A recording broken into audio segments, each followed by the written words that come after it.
Si así é, o medo é máximo, tanto que hoxe só nos acompaña o pai do presunto agredido, xa que tanto nai como fillo se topan agora mesmo no médico logo dese último episodio de violencia. Moi bo día, como vos atopades? Pois atopámonos mal, porque antes foi o logo posta despois ante o xuez da outra parte, quedou en liberdade, sin unha orden de alonxamento ni nada, que vamos a recorrer, pero bueno, non me parece unha medida moi correcta. Nun primeiro momento, o presunto agresor foi detido, pero onte pola tarde pasaba a disposición xudicial e quedaba en liberdade sen esa orde de afastamento que vos pedíades. Ides a recurrilo?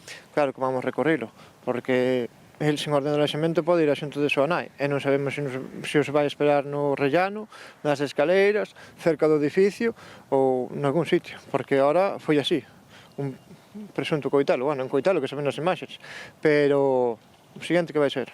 Un pau, unha pistola, que vai ser? Agora a situación lonxe de solucionarse complícase porque o que temos é unha denuncia cruzada.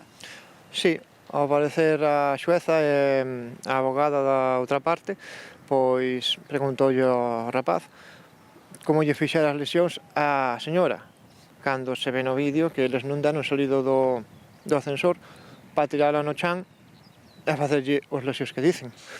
Non sabe, vese que cerras o ascensor e cortas o vídeo cando empeza a subir. Imposible que lle fixeran as lesións. Que denuncia a outra parte? A outra parte de lesións en brazos e cuello, moratóns, non nada máis. Pero bueno, vese que nin o forcexeo porque non chegan a tocarlles dentro do ascensor afora. É dicir, a outra parte denuncia que o teu fillo lle fixo lesións á nai do presunto agresor. Correcto, cando el único que fixo foi taparse e defender a súa nai. Vos como afrontade esta situación na que xa vos vichedes obrigados a mandar a vosa filla lonxe do voso domicilio e agora vedes que tedes que convivir coa outra parte? Pois é complicado. Unha, porque non tes a tua filla, que un pai e unha nai é o que máis quer. E outra con medo. Medo por nós e medo que a nena antes ou despois teremos que traela para xunto de nosotros. Entón é bastante complicado, só lo pedimos un orde de alonxamento.